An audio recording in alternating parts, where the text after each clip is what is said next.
கர்த்தருடைய பரிசுத்த நாமத்திற்கு மகிமை உண்டாவதாக. உங்கள் யாவருக்கும் நம்முடைய ஆண்டவரும் இரட்சகருமாயிருக்கிற இயேசு கிறிஸ்துவின் நாமத்தினாலே எங்கள் அன்பின் வாழ்த்துக்களையும் ஸ்தோத்திரங்களையும் தெரிவித்துக் கொள்கிறோம். கர்த்தருடைய பெரிதான கிருபையினாலே இந்த மார்ச் மாதத்தினுடைய 17வது நாளை காண செய்த தேவனை நன்றியோடு ஸ்தோத்தரிக்கிறேன். நம்மை விட்டு 16 நாட்கள் 3வது மாதத்திலே கழிந்து போனது. 17வது நாளை கிருபையாய் தந்து நம்மை ஆசீர்வதித்து ஆராதனையிலே கூட்டி சேர்த்திருக்கிற கர்த்தருடைய வார்த்தையை கேட்க செய்த தேவனுக்கு கனமும் மகிமையும் உண்டாவதாக. கர்த்தருடைய நாமத்திற்கு மகிமை உண்டாகட்டும். நாம் கடந்த நாட்களிலே நீதிமொழிகளின் புஸ்தகம் 28ஆம் அதிகாரத்தின் 27வது வசனத்தை தியானித்து கொண்டிருக்கிறோம். நீதிமொழிகள் 28-27. தரித்திரருக்கு கொடுப்பவன் தாழ்ச்சியடையான், தன் கண்களை ஏழைகளுக்கு விளக்குகிறவனோ அநேக சாபங்கள் வரும். தரித்திரனுக்கு கொடுக்கிறவனுக்கு தாழ்ச்சியே இல்லையாம். தாழ்ச்சி இல்லை என்கிற சத்தியத்தை தியானித்து கொண்டிருக்கிறோம். பரிசுத்தவான்களுக்கு தாழ்ச்சி இல்லை, கர்த்தரை தேடுகிறவர்களுக்கு தாழ்ச்சி இல்லை. கர்த்தர் கூட இருந்தால் வனாந்தரமே ஆனாலும் தாழ்ச்சி இல்லை. கர்த்தருக்கு ஸ்தோத்திரம். தாழ்ச்சி இல்லாத ஒரு ஜீவியத்தை குறித்து தியானித்து கொண்டிருக்கிறோம். கர்த்தருடைய நாமத்திற்கு மகிமை உண்டாகட்டும். இந்த வாழ்க்கையில் ஏற்படுகிற எல்லா தாழ்ச்சிகளையும் கர்த்தர் மாற்றுவாராக. இன்றைக்கு தரித்திரருக்கு கொடுக்கிறவன், அப்படியானால் தரித்திரர்கள் இருக்கிறார்களா? கர்த்தருடைய நாமத்திற்கு மகிமை உண்டாகட்டும். இயேசு இந்த பூமியில் ஜீவித்த போது தரித்திரர் எப்போதும் உங்களோடு இருக்கிறார் என்று சொன்னார். கர்த்தருடைய நாமத்திற்கு மகிமை உண்டாகட்டும். இங்கே தரித்திரர்களுக்கு கொடுக்கிறவன் பாக்கியவான், இல்லாவிட்டால் தாழ்ச்சியடையான் என்று சொல்லப்பட்டிருக்கிறது. பூமியிலே நாம் காண்கிற ஒரு கூட்ட தரித்திரர்கள் இருக்கிறார்கள். இன்னொரு விதத்திலே வேதத்திலிருந்து சில தரித்திரர்களை நாம் வேதத்தில் தியானிக்க போகிறோம். கர்த்தருடைய நாமத்திற்கு மகிமை உண்டாகட்டும். இப்படிப்பட்ட தரித்திரரை கண்டுபிடித்து அவர்களுக்கு நாம் உதவி செய்கிறவர்களாக இருந்தால் நாம் தாழ்ச்சி அடைய மாட்டோம். முதலாவதாக கர்த்தருக்கு ஸ்தோத்திரம். ஒரு கூட்டத்தாரை குறித்து நீதிமொழிகளின் புஸ்தகத்திலே 13ஆம் அதிகாரத்திலே ஞானி ஒரு கூட்டத்தாரை குறித்து சொல்லுகிறதை நமக்கு படிக்க முடியும். நீதிமொழிகள் 13ஆம் அதிகாரத்தினுடைய 7வது வசனம். ஒன்றுமில்லாதிருக்க தன்னை செல்வனாக பாராட்டுகிறவனும் உண்டு, மிகுந்த செல்வம் இருக்க தன்னை தரித்திரனாக பாராட்டுகிறவனும் உண்டு. இந்த 2 வார்த்தையும் கவனியுங்கள். ஒன்றுமில்லாதிருக்க தன்னை செல்வந்தனாக செல்வானாக பாராட்டுகிறவன் இருக்கிறான். மிகுந்த ஐஸ்வர்யம் இருக்க தன்னை தரித்திரனாய் பாராட்டுகிறவன் உண்டு. இங்கே 2 பேருடைய சிந்தையை பார்க்கிறோம். ஒருவன்ட்ட ஒண்ணுமே இல்லை, ஆனால் தன்னை ஒரு பெரிய ஐஸ்வர்யவானாய் பார்க்கிறான். இன்னொருத்தங்கிட்ட நிறைய ஐஸ்வர்யம் இருக்கிறது, ஆனால் அவன் தன்னை தரித்திரனை போல தன்னை பாராட்டுகிறான். கர்த்தருக்கு ஸ்தோத்திரம். இன்றைக்கு நாம் எப்படிப்பட்ட பாராட்டுகிறவர்களா இருக்கிறோம்? கர்த்தருக்கு ஸ்தோத்திரம். தமிழ்ல இது மாதிரி ஒரு வார்த்தை சொல்வார்கள், தெலுங்குல, பேரு பெத்த பேரு தாகிக்க நீல் இல்லையது. பேருன்னு பெரிய பேரு, குடிக்கிறதுக்கு தண்ணி இல்லையா? அப்படி ஒரு ஜீவிதம். தங்களுக்கு பெரியவர்களாய், தன்னை பெரிய மேன்மையானவர்களாய் மேன்மை பாராட்டுகிற தரித்திரர்கள் இருக்கிறார்கள். ஆனால் ஐஸ்வர்யவான்களாய் இருந்து கொண்டு ஒண்ணுமே இல்லாதவர்களை போல தன்னை தாழ்த்துகிறவர்கள் இருக்கிறார்கள். இதை நான் சிந்திக்கும் போது என்னுடைய மனதில் கர்த்தருக்கு ஸ்தோத்திரம் ஒரு காரியம் ஏற்பட்டது. பிசாசுக்கு என்ன இருக்கிறது, இயேசுவுக்கு என்ன குறை உண்டு? கர்த்தருக்கு ஸ்தோத்திரம். இதை நான் தியானிக்கும் போது இங்கே நாம் சொல்லப்பட்டது முதல், ஒன்றுமில்லாதிருக்க தன்னை செல்வனாக பாராட்டுகிறவன் தான் பிசாசு. கர்த்தருக்கு ஸ்தோத்திரம். இயேசு பிசாசானவன் தன்னுடைய மகிமையெல்லாம் இழந்து போயிட்டான். எல்லா மகிமையும் இழந்து போயிட்டான். ஏசாயா 14ஆம் அதிகாரத்திலே நாம் படிக்கும்போது விழுந்து போன தூதர் கூட்டத்தை பார்த்து, நீ பலட்சியமானாயோ, சோ வீக், நீ பலகீனனாயல்லோ என்று எழுதப்பட்டிருக்கிறது. அவனுக்கு பலன் இல்லை, அவனுக்கு சத்துவம் இல்லை, எதையும் சிருஷ்டிக்க முடியாது, யாரையும் குணப்படுத்த முடியாது. ஆனால் இயேசுவுக்கு எல்லாம் உண்டு. ஆனால் இந்த பிசாசானவன் இயேசுவையே கொண்டு போய் உயர்ந்த மலையின் மேல் நிறுத்திட்டு, என்னை நீ சாஷ்டாங்கமாய் பணிந்து கொள், இவைகளெல்லாம் உனக்கு தருவேன் என்று பிசாசு இயேசுவை பார்த்து சொல்லுகிறான். கொஞ்சம் யோசித்து பாருங்களேன். இயேசுக்கென்று எல்லாம் உண்டாக்கப்பட்டது. இந்த பூமியும் வானமும் எல்லாம் அவருக்கென்றும் அவரை கொண்டும் அவருக்காக உண்டாக்கப்பட்டது. அவருடையதையே அவருக்கு காண்பித்து இதெல்லாம் தர என்ன பணிந்து கொள்கிறார். கர்த்தருக்கு ஸ்தோத்திரம். அப்பாலே போ சாத்தானே என்று சொல்லுகிறார். ஆனால் இயேசு எப்படி ஜீவித்தார்?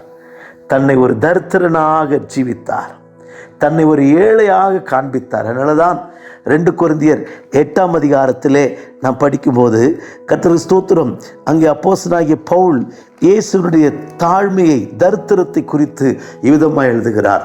2 கொரிந்தியர் 8ஆம் அதிகாரத்தினுடைய 9வது வசனம், நம்முடைய கர்த்தராகிய இயேசு கிறிஸ்துவின் கிருபையை அறிந்திருக்கிறீர்களே, அவர் ஐஸ்வர்யம் உள்ளவராயிருந்தும் நீங்கள் அவருடைய தரித்திரத்தினாலே ஐஸ்வர்யவான்கள் ஆகும்படி உங்கள் நிமித்தம் தரித்திரரானாரே. பிதாவாகிய தேவன் உங்களையும் என்னையும் ஐஸ்வர்யவான்களாய் மாற்ற, மேன்மையுள்ளவர்களாய் மாற்ற, எல்லா ஐஸ்வர்யமும் உள்ள பிதாவின் தற்சொர்பமான கிறிஸ்து நமக்காக தரித்திரராய் மாறினார். நமக்காக தரித்திரராய் மாறினார். எப்படிப்பட்ட தரித்திரராய் மாறினார்?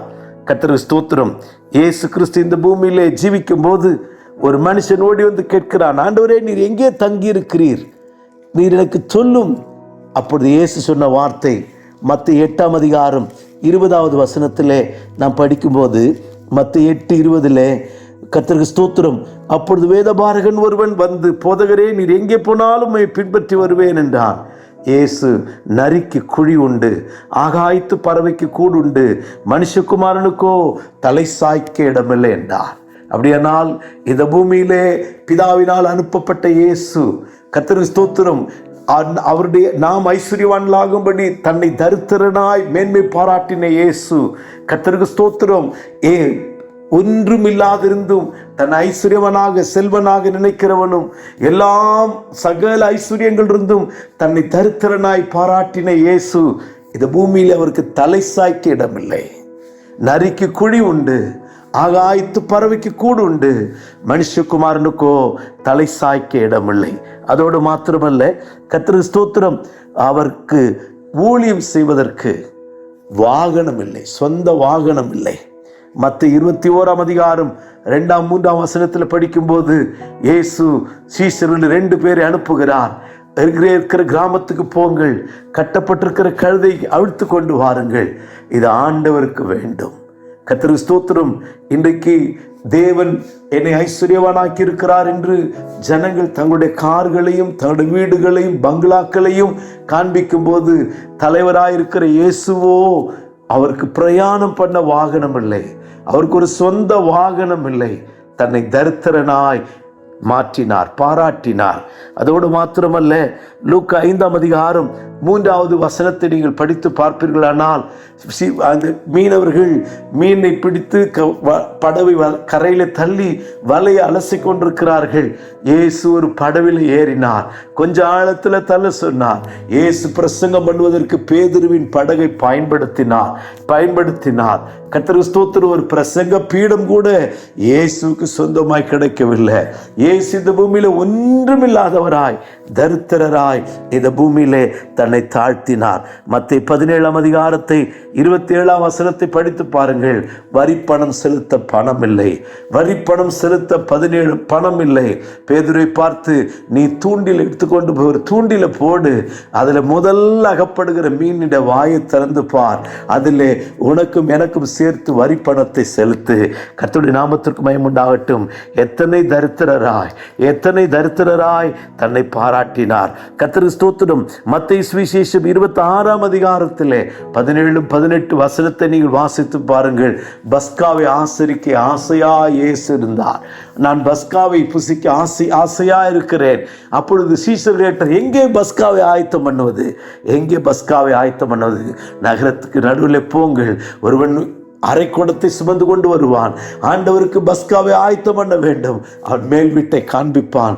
பஸ்காவை ஆயத்தம் பண்ண கூட, ஆராதிக்க கூட ஒரு ஆராதனை ஸ்தலம் இல்லாமல் இயேசு ஜீவித்ததை குறித்து இங்கே படிக்கிறோம். ஏன் இயேசு சுவாமி ஒரு கன்வென்ஷன் நடத்தினார். 3 நாள் கன்வென்ஷன். ஜனங்கள், திரளான ஜனங்கள் வந்து வசனத்தை கேட்டு போனார்கள். அவர்களுக்கு ஆகாரம் கொடுக்க இவர்களை பசியாய் அனுப்பினால் சோர்ந்து போவார்களே என்று இயேசு இவர்களுக்கு போஜனம் கொடுங்கள் என்றார். நாங்கள் எங்கேயா போவோம்? இவ்வளோ ஜனங்களுக்கு எங்கே போய் ஆகாரம் வாங்குவது? உங்களிடத்தில் என்ன இருக்கிறது? இயேசு கேட்டார், ஒரு சின்ன பையன்கிட்ட 5 அப்பமும் 2 மீனும் இருக்கிறது. கர்த்தர், அதை என்னிடத்துல கொண்டு வாருங்கள், அதை என்னிடத்துல கொண்டு வாருங்கள். கர்த்தருக்கு ஸ்தோத்திரம். இந்த இயேசு தன்னை, கர்த்தருக்கு ஸ்தோத்திரம், மிகுந்த செல்வம் இருக்க தன்னை தரித்திரனாய் பாராட்டினார். கர்த்தருக்கு ஸ்தோத்திரம். கிருபை பெற்ற இயேசு அவருடைய தரித்திரத்தினாலே நீங்களும் நானும் ஐஸ்வர்யவானாகும்படிக்கு தன்னை தரித்திரராய் மாற்றினார். ஏன், இன்னும் நிறைய சொல்லிக்கொண்டே போகலாம். மத்தேயு சுவிசேஷம் 27ஆம் அதிகாரத்திலே நாம் படிக்கும்போது 59, 60 வசனத்தில் படிக்கும்போது, இயேசுக்கு சொந்தமாய் கல்லறை இல்லை. ஏசாயா தீர்க்கதரிசி சொல்லுகிறான், அவர் அக்கிரமக்காரரோடு கூட வைக்கப்பட்டாராம். கர்த்தருக்கு ஸ்தோத்திரம். அவர் அக்கிரமக்காரரோடு கூட அடக்கம் பண்ணப்பட்டார். அப்படியானால் இயேசுனுடைய நிலவரத்தை யோசித்து பாருங்கள். கர்த்தருக்கு ஸ்தோத்திரம். எவ்வளவாய் தன்னை தரித்திரராய் மாற்றினார். கர்த்தருக்கு ஸ்தோத்திரம். நீங்கள் யாருக்கு கொடுக்கிறீர்கள்? இந்த இயேசு மாத்திரமல்ல, தன்னை பின்பற்றி வந்த சீஷர்களை பார்த்து கர்த்தருக்கு ஸ்தோத்திரம் 2வது ஒரு தரித்திரரை குறித்து இயேசு சொன்னார். இதை சொல்வதற்கு முன்பாக கர்த்தருக்கு ஸ்தோத்திரம் 2 சபைகளை குறித்து வேதத்தில் படிக்கிறோம். ஒரு சபை சிமிர்னா சபை, இன்னொரு சபை லவோதிக்கியா சபை. வெளிப்படுத்தின விசேஷம் 2ஆம் அதிகாரத்தில் ஒரு சிமிர்னா சபை குறித்து நமக்கு படிக்கும்போது கர்த்தருக்கு ஸ்தோத்திரம் 9வது வசனத்தில் இங்கே சொல்லப்பட்டிருக்கிறது. கர்த்தருடைய நாமத்திற்கு மகிமை உண்டாகட்டும். 2ஆம் அதிகாரத்தின் 9வது வசனம், உன் கிரியையையும் உன் உபத்திரவத்தையும் நீ ஐஸ்வர்யவனாய் இருந்தும் உனக்கு இருக்கிற தரித்திரத்தையும் தங்களை யூதர் என்று சொல்லியும் யூதராயிராமல் சாத்தானுடைய கூட்டமாயிருக்கிறவர்கள் செய்யும் தூஷணத்தையும் அறிந்திருக்கிறேன். இந்த சிமிர்னா சபை ஐஸ்வர்யமுள்ள சபை. ஆனால் அங்கே யூதர்கள் அல்லாதவர்கள் தங்களை யூதர் என்று சொல்லுகிற ஒரு கள்ளத்தனமான ஒரு கூட்டம் அங்கே இருக்கிறது.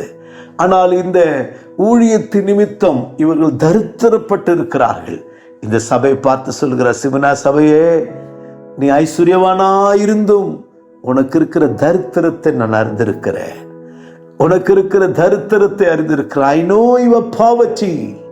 I know your poverty. கர்த்தருக்கு ஸ்தோத்திரம். அப்படியானால் அந்த நாட்களிலே ஊழியங்களிலே இருந்த தரித்திரத்தை, சபைகளில் இருந்த தரித்திரத்தை படிக்கிறோம். ஆனால் அதே நேரத்தில் லவோதிக்கா சபை குறித்து 3ஆம் அதிகாரம் 17வது வசனத்தில் படிக்கும்போது அந்த சபையார் மாய்மால ஜீவியம் செய்கிறார்கள்.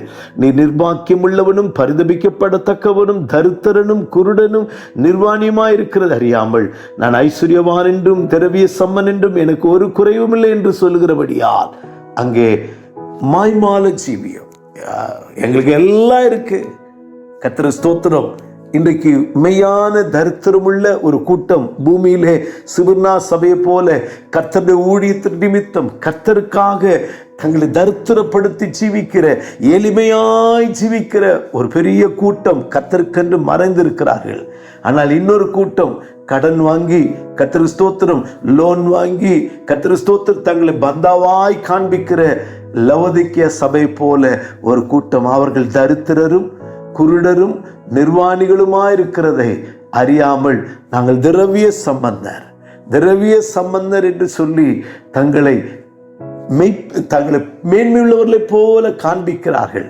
ஆனால் 2 கூட்டத்தையும் 2 சபையையும் கர்த்தர் பார்க்கிறார். உண்மையான ஆவிக்குரிய தரித்திரம் இல்லாவிட்டால் ஆவிக்குரிய சபையாயிருந்து தரித்திரம் உள்ளவர்களையும் பார்க்கிறார். கர்த்தருக்கு ஸ்தோத்திரம். ஒன்றுமே எல்லாம் குறைவாக இருந்தும் எல்லாம் கடன்லையும் லோன்லையும் போய் கர்த்தருக்கு ஸ்தோத்திரம் அப்படி ஜீவிக்கிறவர்களையும் கர்த்தர் பார்க்கிறார்.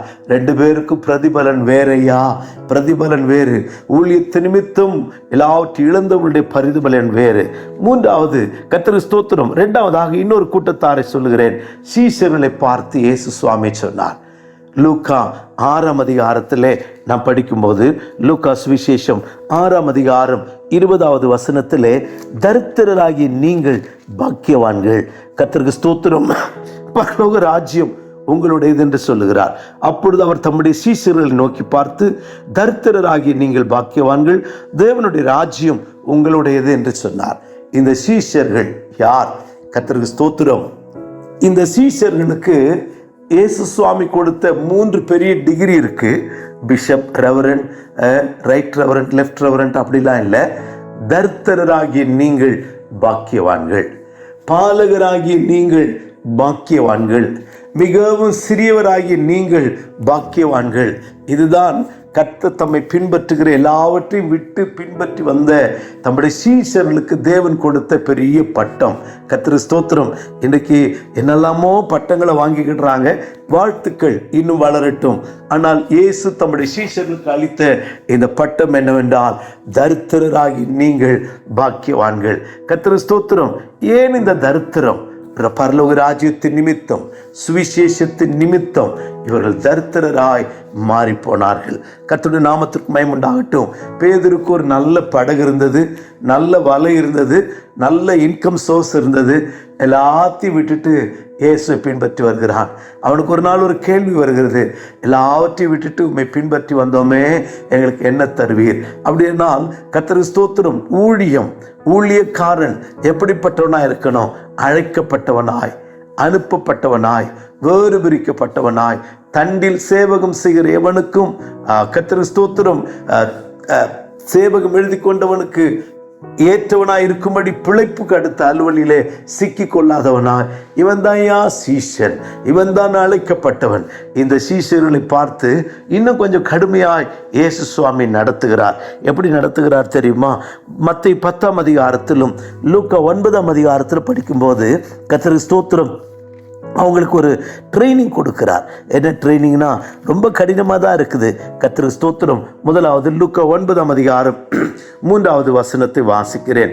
அப்பொழுது அவர் அவர்களை நோக்கி, வழிக்கு தடியையாவது, பையையாவது, அப்பத்தையாவது, காசையாவது எடுத்துக்கொண்டு போக வேண்டாம், 2 அங்கிகளை கொண்டு போகவும் வேண்டாம். கர்த்தருக்கு ஸ்தோத்திரம். இப்படி தான் ஊழியத்துக்கு போகணுமா? எப்படி இயேசு சுவாமி ட்ரைனிங் கொடுத்துருக்காரு பார்த்தீங்களா? கர்த்தருக்கு ஸ்தோத்திரம். தடி வேண்டாம், பை வேண்டாம், அப்பம் வேண்டாம், காசு வேண்டாம், இதெல்லாம் கொண்டு போகாத, 2 ட்ரெஸ்ஸு வச்சுக்கிடாத. கர்த்தருடைய நாமத்திற்கு மகிமை உண்டாகட்டும். எவ்வளோ கஷ்டமான ஊழியம், எவ்வளோ கஷ்டமான ஊழியம். இன்னும் மத்தேயு சுவிசேஷத்தில் நாம் படிக்கும்போது 10ஆம் அதிகாரத்தில் வாசிக்கிற வேளையில் இயேசு சுவாமி இந்த ஊழியக்காரர்களை எப்படியா அனுப்புகிறார் என்பதை பாருங்கள். கர்த்தருடைய நாமத்திற்கு 9வது வசனம், 10ஆம் வசனம். உங்கள் கச்சைகளில் பொன்னையாவது, வெள்ளியையாவது, செம்பையாவது, வழிக்காக பையையாவது, 2 அங்கிகளையாவது, பாதரட்சைகளையாவது, தடியாவது தேடி வைக்க வேண்டாம். இதை ஒன்று நீ தேடி வைக்காதப்பா, எல்லாம் நான் தருவேன், எல்லாம் நான் தருவேன். அப்படியானால் இன்னும் இப்படிப்பட்ட பிரதிஷ்டை உள்ள, தேவனுக்கென்று வைராக்கியம் உள்ள எத்தனையோ மகான்கள், பரிசுத்தவான்கள் இருக்கிறார்கள். கர்த்தருக்கு ஸ்தோத்திரம். இன்றைக்கு உலகம் அவர்களை எல்லாம் மறந்துட்டு யாரையோ பிரபலமானவர்கள் என்று பேசி கொண்டிருக்கிறார்கள். கர்த்தருக்கு ஸ்தோத்திரம். இன்னைக்கு எத்தனையோ சபைகளில் காணிக்கை பெட்டி இல்லாத சபைகள் இருக்கிறது. கொடுங்கள் என்று கேட்காத ஊழியங்கள் இருக்கிறது. கர்த்தருக்கு ஸ்தோத்திரம். சில சபைகளில் தசமபாகங்களை மிரட்டி வாங்குறவர்கள் கூட இருக்கிறார்கள். ஆனால் எனக்கு தெரிந்த எத்தனையோ பரிசுத்தவான்கள் இன்னும் மறைந்து ஜீவிக்கிறார்கள். எல்லா தேவைகளுக்காகவும் விசுவாசத்தில் ஜீவிக்கிறவர்கள், விசுவாசத்தில் ஜீவிக்கிறவர் பரிசுத்தவான்கள் இன்னும் பூமியில் இருக்கிறார்கள். இப்படிப்பட்ட சீஷர்களை, இப்படிப்பட்ட ஊழியக்காரரை தேடி கண்டுபிடியுங்கள். தேடி கண்டுபிடித்து அவர்களுக்கு நீங்கள் உதவி செய்யுங்கள். அப்போஸ்தலனாகிய பவுல் 2 கொரிந்தியரின் புஸ்தகத்திலே 6ஆம் அதிகாரத்திலே 10வது வசனத்தில் சொல்லும்போது தன்னுடைய ஊழிய அனுபவத்தை அங்கே சொல்லுகிறார். கர்த்தருடைய நாமத்திற்கு மகிமை உண்டாகட்டும். 6:10 துக்கப்படுகிறவர்கள் எனப்பட்டாலும் எப்போதும் சந்தோஷப்படுகிறவர்களாகும், தரித்திரர் எனப்பட்டாலும் அநேகரை ஐஸ்வர்யவான்கள் ஆக்குறவர்களாகவும், ஒன்றுமில்லாதவர்கள் எனப்பட்டாலும் சகலத்தையும் உடையவர்களாகவும் எங்களை விளங்க பண்ணுகிறோம். கர்த்தருடைய நாமத்திற்கு மகிமை உண்டாகட்டும். பவுல் உலக ஊழியக்காரனை பார்த்து பிச்சைக்கார ஊழியக்காரன், தரித்திரன், கர்த்தருக்கு ஸ்தோத்திரம், அவ்விதமாய்தான் அந்த அடையாளப்படுத்திக் கொண்டார், விளங்க பண்ணினார்கள். they prove himself. கர்த்தருக்கு ஸ்தோத்திரம். poor, they prove himself poor. தங்களை தரித்திரராக ஒன்றும் கிடையாது. அதனால்தான் பேதுரு தைரியமாய் சொல்லுகிறார், வெள்ளியும் பொன்னும் என்னிடத்தில் இல்லை, வெள்ளியும் பொன்னும் என்னிடத்தில் இல்லை, கர்த்தருக்கு ஸ்தோத்திரம், என்னிடத்தில் இருக்கிறதை உனக்கு கொடுக்கிறேன். ஆம் பிரியமானவர்களே, இப்படிப்பட்ட தீர்மானம் உள்ள பிரதிஷ்டை உள்ள ஊழியக்காரர்கள் கர்த்தருக்கு ஸ்தோத்திரம் இன்றைக்கும் ஜீவிக்கிறார்கள். இப்படிப்பட்ட தரித்திரரை கண்டுபிடியுங்கள். உலகத்தில் இருக்கிற தரித்திரர் எப்போதும் உங்களோடு இருக்கிறார்கள். உலகத்தில் இருக்கிற தரித்திரர் எப்போதும் உங்களோடு இருக்கிறார்கள். ஆனால் இப்படிப்பட்ட மெய்யான தரித்திரரை கண்டுபிடிங்கள். இயேசுவின் போல பின்பற்றுகிற, இயேசுவின் அடிச்சுவடுகளை பின்பற்றுகிற, இயேசுவினுடைய வசனங்களை பின்பற்றுகிற, வாக்குத்தத்தங்களை பின்பற்றுகிற அப்படிப்பட்ட பரிசுத்தவான்களை பின்பற்றுங்கள். கர்த்தருக்கு ஸ்தோத்திரம். அப்படிப்பட்ட தரித்திரத்தை கண்டுபிடிங்கள். அப்படிப்பட்ட ஊழியத்தை தாங்குங்கள். அப்படிப்பட்டவர்களுக்கு கொடுங்கள். நீங்கள் தாட்சி அடைய மாட்டீர்கள். நீங்கள் தாட்சி அடைய மாட்டீர்கள். தாட்சி இல்லாத ஒரு ஜீவியம் செய்ய வேண்டுமானால் தரித்திரருக்கு கொடுக்கிறவன் தாட்சி அடையான். தரித்திரருக்கு கொடுக்கிறவன் தாட்சி அடையான். அப்படிப்பட்ட தாட்சியடையாத ஒரு ஜீவியத்தை உங்களுக்கு எனக்கு கர்த்தர் தரும்படிக்கு கர்த்தர் அப்படிப்பட்ட தரித்திரர்களை கண்டுபிடிப்போம். 3வதாக கர்த்தருக்கு ஸ்தோத்திரம், பரிசுத்தவான்களுக்குள்ளே இருக்கிற ஒரு விசுவாச கூட்டத்தார், பரிசுத்தவான்கள் தரித்திரத்தோடு இருக்கிறதை பவுல் அப்போஸ்தலன் ரோமர் நிருபம் 15ஆம் அதிகாரத்திலே அவர் எழுதுகிறதை நமக்கு வாசிக்க முடியும். ரோமர் 15ஆம் அதிகாரத்திலே 26வது வசனம், மக்கதோனியாவிலும் அகாயாவிலும் உள்ளவர்கள் எருசலேமில் உள்ள பரிசுத்தவான்களுக்குள்ளே இருக்கிற தரித்திரருக்காக சில பொருள் சகாயம் செய்ய விருப்பம் கொண்டிருக்கிறார்கள். எருசலேமிலே பரிசுத்தவான்களுக்குள்ளே இருக்கிற சில தரித்திரர், அப்படியானால் கர்த்தருக்கு ஸ்தோத்திரம், விசுவாச குடும்பத்தார் பரிசுத்தவான்களோடு கூட ஐக்கியமா இருக்கிறார்கள், பரிசுத்தவான்களோடு கூட உறவா இருக்கிறார்கள், பரிசுத்த சபையில் இருக்கிறார்கள், ஆனால் கொஞ்சம் தரித்திரராக இருக்கிறார்கள்.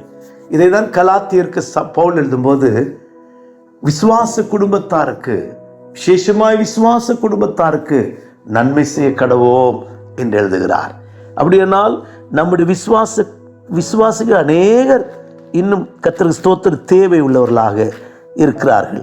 அப்படிப்பட்டவர்களை கண்டுபிடிக்கணும், தரித்திரரை கண்டுபிடிக்கணும். கர்த்தருடைய நாமத்திற்கு மகிமை உண்டாகட்டும். ஆகையால் நமக்கு கிடைக்கும் சமயத்துக்கு தக்கதாகவும் யாவருக்கும் விசேஷமாக விசுவாச குடும்பத்தாருக்கும் நன்மை செய்ய கடவோம். நாம் நன்மை செய்ய வேணுமா? அப்படி நன்மை செய்வோம். இந்த பூமியில இன்னும் கர்த்தருக்கு ஸ்தோத்திரம் கிறிஸ்துவுக்காக தரித்திரராய் வாழ்கிற ஊழியங்கள் உண்டு, ஊழியக்காரர்கள் உண்டு. கர்த்தருக்கு ஸ்தோத்திரம். இன்னைக்கு நாம கூட எல்லாரும் மாறிட்டோம். சபைகளில் போய் கீழே உட்காரதில்லை, சேரை தேடுறோம். சபைகளில் போய் கர்த்தரை தேடு, கர்த்தருக்கு ஸ்தோத்திரம் ஏசி ஹால் இருக்கான்னு கேட்குறோம், பார்க்கிங் இருக்கான்னு கேட்குறோம். கர்த்தருக்கு ஸ்தோத்திரம். ஆதி நாட்களிலே ஊழியங்கள் அப்படி இல்லை.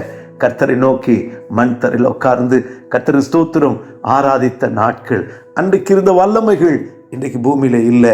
காரணம், அன்றைக்கு ஊழியங்களும் ஊழியக்காரர்களும் தரித்திரராய் இருந்தார்கள், தரித்திரரை போலவே ஜீவித்தார்கள்.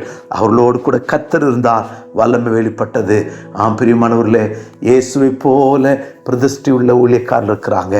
கண்டுபிடிங்க. பைபிளில் பழைய ஏற்பாட்டில் ஒரு தரித்திரனை குறித்து 1-2 சாமுவேல் 12ஆம் அதிகாரத்தில் எழுதப்பட்டிருக்கிறது. கர்த்தருக்கு ஸ்தோத்திரம். ஒரே ஒரு ஆட்டுக்குட்டி தன்னுடைய ஆகாரத்தை கொடுத்து அந்த தன் பிள்ளை போல வளர்த்த ஒரு தரித்திரன். புதிய ஏற்பாட்டில் ஒரு லாசரு பற்களால் நிறைந்து, கர்த்தருக்கு ஸ்தோத்திரம், நாய்கள் அவன் பற்களை நக்கினது, அப்படிப்பட்ட ஒரு லாசரு போன்ற தரித்திரர் இருக்கிறார்கள். இப்படிப்பட்டவர்களுக்கும் சகாயம் செய்வோம். கர்த்தர் ஸ்தோத்திரம், நன்மை செய்வோம். கர்த்தர் நமக்கு தாட்சி இல்லாத ஒரு ஜீவியத்தை தருவார். கர்த்தருடைய நாமத்திற்கு மகிமை உண்டாகட்டும். ஒரு அருமையானவர்களே, நம் எங்கேயோ ஏதோ போய் வீணாய் நம்முடைய ஆசீர்வாதங்களை இழந்து போகாதபடி உண்மையான தரித்திரரை கண்டுபிடித்து கொடுத்து தாட்சி இல்லாத ஜீவியத்தை பெற்றுக்கொள்வோம். கர்த்தர் நம்மை ஆசீர்வதிப்பாராக. ஜெபிப்போம். பிதாவே, உமக்கு ஸ்தோத்திரம். அடியாரை தாழ்த்துகிறோம், வெறுமையாக்குகிறோம். கர்த்தர் நல்லவர். இந்த 17ஆம் தேதியை காண உதவி செய்தீர். இந்த நாளைகளுக்கு ஆசீர்வாதம் தந்ததற்காய் ஸ்தோத்திரம். கர்த்தாவே, உண்மையான தரித்திரர்கள் இயேசு ஆண்டவர் எல்லா ஐஸ்வர்யம் உள்ளவர்களாக இருந்தும் தன்னை தரித்திரனாய் பாராட்டினார். அதே பிரதிஷ்டையிலே அதே ஜீவியத்தில் ஓடுகிற பரிசுத்தவான்களை நாங்கள் கண்டு உண்மையான கர்த்தாவே தரித்திராகி பாக்கியவான்கள் என்று விட்ட வெறுத்த எல்லாவற்றையும் விட்டு வந்த சீசர்களை பார்த்து இயேசு சொன்னார். அதே பிரதிஷ்டை உள்ளவர்களை கண்டு அப்படிப்பட்ட உண்மையுள்ள ஊழியக்காரர்களுக்கு உதவி செய்வோம். விசுவாச குடும்பத்தார் தரித்திரத்தில் இருக்கிறவர்களுக்கு நாங்கள் சகாயம் செய்யவும் அனுக்கிரக செய்யும். லாசரை போல 7 மனிதர்களுக்கு மெய்யான தரித்திரம் உள்ளவர்களுக்கு நாங்கள் நன்மை செய்யவும் எங்களுக்கு உதவி செய்யும். அதனாலே நாங்கள் ஆண்டவரே கர்த்தாவே உமக்கு ஸ்தோத்திரம். நாங்கள் செழிப்புள்ளவர்களாய் எங்களுடைய தாழ்ச்சி இல்லாதவர்களாய் ஜீவித்து ராஜ்யத்துக்கு ஆயத்தமாக்கப்பட அனுக்கிரக செய்யும். ஆசீர்வதி இயேசுவின் நாமத்தில் ஜெபிக்கிறோம் நல்ல பிதாவே. ஆமென், ஆமென், ஆமென். God bless you. Praise the Lord.